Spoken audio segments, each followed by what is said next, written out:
ജനുവരി 2-ാം തീയതി റിലീസായ ഐഡൻറ്റിറ്റി എന്ന ടോവിനോ ചിത്രം.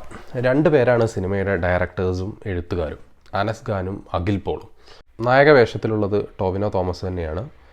വിനയ് റായ് എന്ന് പറയുന്ന ഒരു അന്യഭാഷാ നടനാണ് മറ്റൊരു വേഷത്തിൽ. പിന്നെ നമുക്കെല്ലാവർക്കും പരിചിതമായിട്ടുള്ള തൃഷയാണ് നായിക വേഷത്തിൽ എന്ന് വേണമെങ്കിൽ പറയാം. ഒരുവിധം നമ്മളൊക്കെ തന്നെയും കണ്ട് ശീലിച്ചിട്ടുള്ള ഒരു തരം ക്ലിഷേ കഥ പറച്ചിൽ തന്നെയാണ് ഈ പറയുന്ന ടോവിനോ ചിത്രമായ ഐഡൻറ്റിറ്റിയും നമുക്ക് മുന്നിലേക്ക് വെച്ചിരുന്നത്. കാര്യമായിട്ടുള്ള കാമ്പുള്ളൊരു കഥ എന്നൊന്നും പറയാനില്ല. പക്ഷേ ടെക്നിക്കൽ സൈഡ് അഭിനന്ദിക്കാതിരിക്കാൻ സാധിക്കില്ല. കാരണം മികച്ച രീതിയിൽ തന്നെ സിനിമ ചിത്രീകരിച്ചു വെച്ചിട്ടുണ്ട്. നമുക്കൊരു മികച്ച തിയേറ്റർ അനുഭവം തരുന്നതിൽ ഐഡൻറ്റിറ്റി പൂർണ്ണമായും വിജയിച്ചു എന്ന് പറയേണ്ടി തന്നെ വരും. ഇനിയിപ്പോൾ കഥയുടെ സൈഡിലേക്ക് വരികയാണെന്നുണ്ടെങ്കിൽ ഒരുപാട് കോംപ്ലിക്കേഷൻസ് ആണ് സിനിമ നൽകുന്നത്. അതായത് സിനിമ കണ്ട് തിയേറ്റർ വിടുന്ന ഒരു പ്രേക്ഷകനെ സംബന്ധിച്ചിടത്തോളം ഒരുപാട് ചോദ്യങ്ങൾ ബാക്കിയായിരിക്കും. അതുപോലെ തന്നെ തിരക്കഥ എഴുതി വെച്ചിരിക്കുന്നിടത്ത് ഓരോ ക്യാരക്ടേഴ്സിനെ പ്ലേസ് ചെയ്തിരിക്കുന്ന രീതി, അവരെന്തിനാണ് ആ തിരക്കഥയിൽ വന്നത്, അല്ലെങ്കിൽ ഈ സ്ക്രീനിൽ എന്തിന് വന്നു, എങ്ങനെ വന്നു എന്ന തരത്തിലുള്ള പല ചോദ്യങ്ങൾക്കും നമ്മുടെ മുന്നിൽ പ്രേക്ഷകനൊരു കൃത്യമായിട്ടുള്ള ഉത്തരം കിട്ടില്ല. പ്രേക്ഷകൻ ഊഹിക്കുകയോ അതല്ലെങ്കിൽ അവനവൻ തന്നെ ഡോട്ട് കണക്ട് ചെയ്തുകൊണ്ട് സിനിമയുടെ ഒരു ഗതിക്കനുസരിച്ച് നീങ്ങിക്കൊള്ളുക എന്ന തരത്തിലുള്ള ഒരു അറ്റംപ്റ്റാണ് ഈ പറയുന്ന തിരക്കഥാകൃത്തും സംവിധായകനും ചേർന്ന് നടത്തിയിട്ടുള്ളത്. ഇത് രണ്ടും ഒരാൾ തന്നെയാണ്. 2 പേര് ചേർന്ന് എഴുതിയിരിക്കുന്നു, 2 പേര് ചേർന്ന് സംവിധാനം ചെയ്തിരിക്കുന്നു.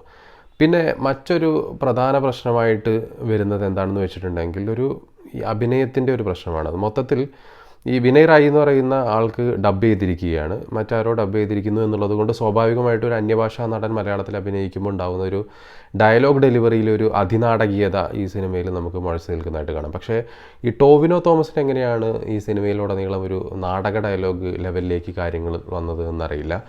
പിന്നെ ഒരു സൈക്കോളജിക്കൽ ഡിസോർഡർ ഉള്ള വ്യക്തിയായിട്ടാണ് ടോവിനോ തോമസിനെ സിനിമയിൽ കാണിച്ചിരിക്കുന്നത്, പോർട്രേ ചെയ്തിരിക്കുന്നത് അങ്ങനെയാണ്. സൈക്കോളജിക്കൽ ഡിസോർഡർ എന്ന് പറയുമ്പോൾ ലൈക്ക് OCD ഒക്കെ പോലെയുള്ള ഒരു പ്രശ്നമുള്ള ഒരു വ്യക്തിയായിട്ടാണ് കാണിച്ചിരിക്കുന്നത്. പക്ഷേ അതിൻ്റെ ഒരു പൂർണ്ണതയ്ക്ക് വേണ്ടിയിട്ട് അദ്ദേഹം അങ്ങനെ ഒരു ഡ്രാമാറ്റിക് ആയിട്ടുള്ള രീതിയിൽ ആ വേഷം കൈകാര്യം ചെയ്തതാണോ എന്നറിയില്ല. പക്ഷേ എന്തായാലും അദ്ദേഹത്തിൻ്റെ ഡയലോഗ് ഡെലിവറി ആണ് എന്നുണ്ടെങ്കിലും ഏകദേശം ഈ വിനയ് റായ് ചെയ്ത അതേ ഒരു ക്യാരക്ടർ പോലെ തന്നെ ഇരിക്കുന്ന, അല്ലെങ്കിൽ ആ ഒരു രീതിക്ക് തന്നെയാണ് അദ്ദേഹത്തിൻ്റെ ഡയലോഗും അദ്ദേഹത്തിൻ്റെ അഭിനയവും കാര്യങ്ങളൊക്കെ തന്നെയും പോകുന്നത്.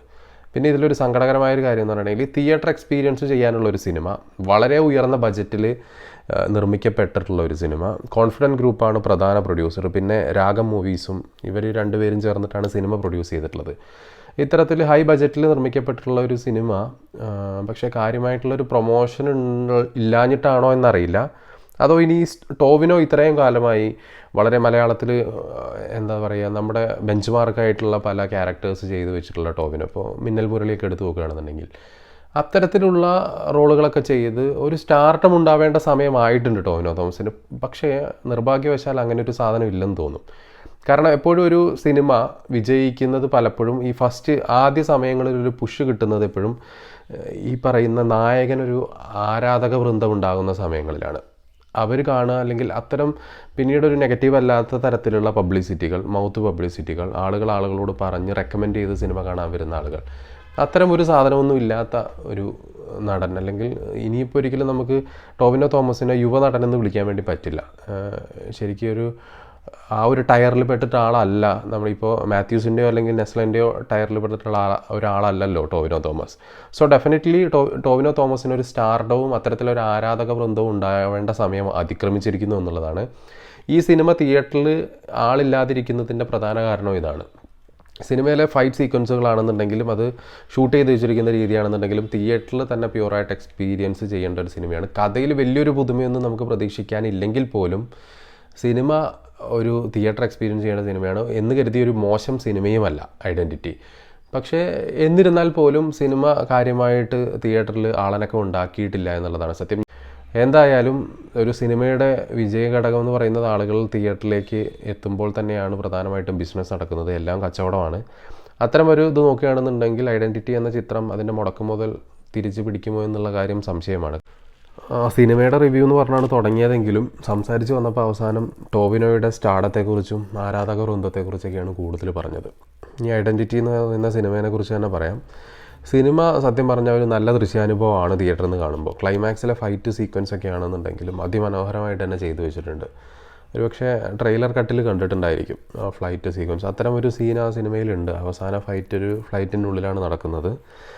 അത് വളരെ നന്നായിട്ട് ചെയ്തിട്ടുണ്ട്. അത് തിയേറ്ററിൽ ആ ഒരു സൗണ്ട് എഫക്റ്റിലും ഓരോ ഇടിയും ഓരോ പഞ്ചും നമുക്ക് കൊള്ളുന്നതായിട്ട് തോന്നണമെന്നുണ്ടെങ്കിൽ തിയേറ്ററിൽ ഇരുന്ന് തന്നെ കാണണം. ഒരു തിയേറ്റർ വാച്ച് ചെയ്യാൻ പറ്റുന്ന പടമാണ്. എന്തായാലും ഒരു 6 ഇഞ്ചിൻ്റെ മൊബൈൽ സ്ക്രീനിൽ OTT ഇറങ്ങിയതിന് ശേഷം കണ്ടാൽ നിങ്ങൾക്ക് പ്രത്യേകിച്ച് യാതൊരു എഫക്റ്റും ഉണ്ടാക്കാത്തൊരു പടമാണ് ഐഡൻറ്റിറ്റി. ഒരു പക്ഷേ ബോറടിക്കാനും ചാൻസ് ഉണ്ട്. അതർവൈസ് നിങ്ങൾ തിയേറ്റർ കാണാനാണ് ചൂസ് ചെയ്യുന്നതെന്നുണ്ടെങ്കിൽ ഡെഫിനറ്റ്ലി ഐഡൻറ്റിറ്റി നിങ്ങൾക്ക് ഒരു തവണ കണ്ട് ഇറങ്ങാൻ പറ്റുന്ന നല്ലൊരു ചിത്രം തന്നെയാണ്. Thank you.